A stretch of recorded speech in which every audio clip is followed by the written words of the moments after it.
Всем доброго дня! Речь в сегодняшнем видео пойдет про очередные перлы наших дорожников якутских, да. Такое ощущение создается, что наши якутские дорожники, а именно люди, ответственные за проверку того, как правильно нанесли дорожную разметку, либо установили знаки, то есть, ответственный за это дело, он такое ощущение, как будто бы не умеет читать, не может открыть ГОСТы. Речь пойдет про пешеходные переходы на перекрестках, на одном перекрестке, я думаю, на другом такая же ерунда у нас может происходить.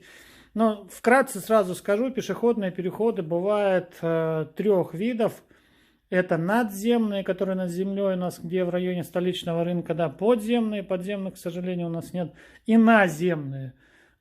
То есть вот я их нарисовал. В свою очередь наземные могут быть регулируемые, то есть с помощью сигналов светофоров, либо регулировщик, но чаще светофор, конечно, либо нерегулируемые. Регулируемые пешеходные переходы могут быть где у нас? Либо на перекрестках, на регулируемых, тогда они будут принадлежать, да, к перекрестку, либо могут быть на прогонных участках, то есть на прямых участках, и движение через них будет регулироваться с помощью сигнала светофора. Но регулируемые пешеходные переходы, например, возле столичного рынка, остановка Якутская, Гормолзавод, такие крупные, да, с разделительной полосой, на Богдана Чижика возле кассы Энергосбыта, и так далее.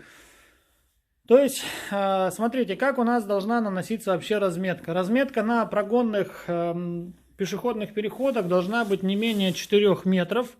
В данной ситуации, если у нас здесь небольшой поток людей, если поток людей будет побольше, то ширина разметки, там цифры можно посмотреть в ГОСТах, это загляните, кому интересно. Будет немножко другая разметка со стрелочками 1.14.2, и, естественно, ширина будет тоже уже побольше. Это во-первых.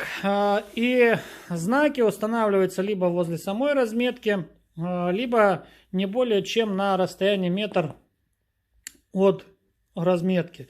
То есть в общей сложности ширина пешеходного перехода на прогонном участке дороги будет колебаться от 4 до 6 метров. Соответственно, останавливаются знаки 5.19.1, 5.19.2. Здесь человечек будет идти в эту сторону, здесь человечек будет идти в эту сторону. Останавливаться перед такими пешеходными переходами в случае нахождения на них пешеходов будет необходимо где? При наличии стоп-линии мы будем останавливаться перед стоп-линией.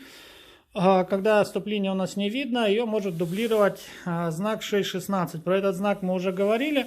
Будем останавливаться, значит, перед ним.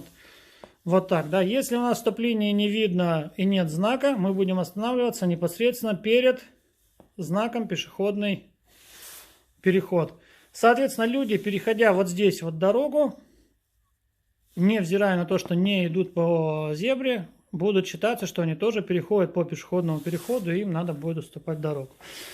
Значит, то, что касается перекрестков, если на перекрестке расположен у нас пешеходный переход, я вот так вот схематично нарисовал, к примеру, улица Петра Алексеева, перекресток, и Пояркова. Здесь идет газон, и только потом идет тротуар, да?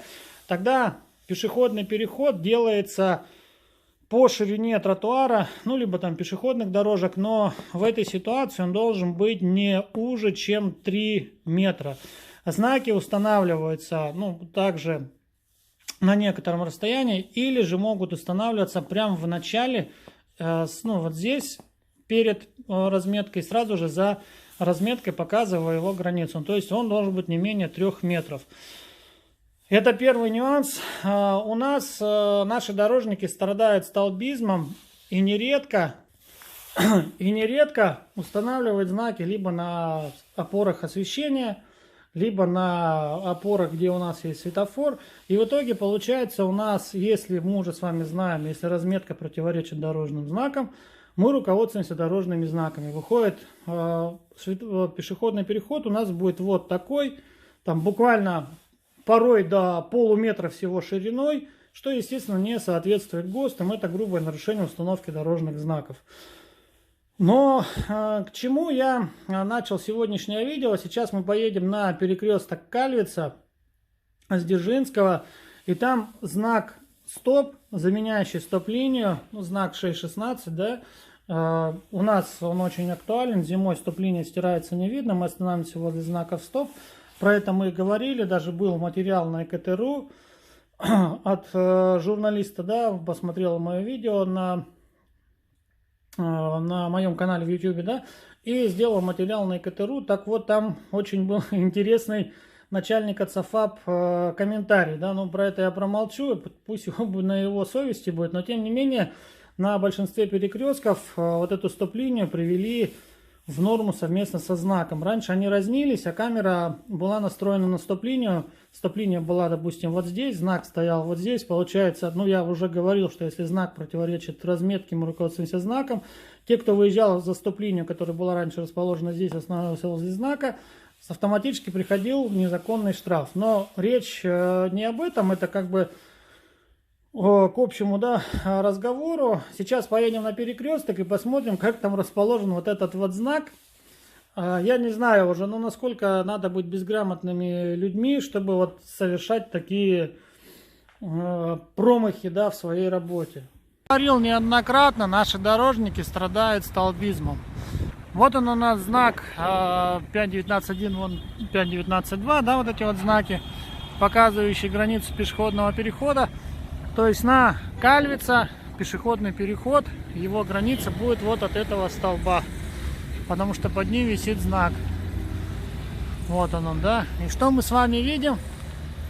Мы с вами видим знак стоп, который показывает стоп-линию. И он на добрых полметра установлен за пешеходным переходом. Вот такие вот у нас очередные ляпы наших дорожников. То есть, по сути, при запрещающем сигнале светофора я буду останавливаться прямо на пешеходном переходе. И не дай бог, если я кого-то зацеплю там, да, нечаянно притру какого-нибудь пешехода, то здесь будет очень спорный момент тогда получается. У водителя с пешеходом скажет: ну я вот здесь должен был остановиться, а почему ты здесь пошел?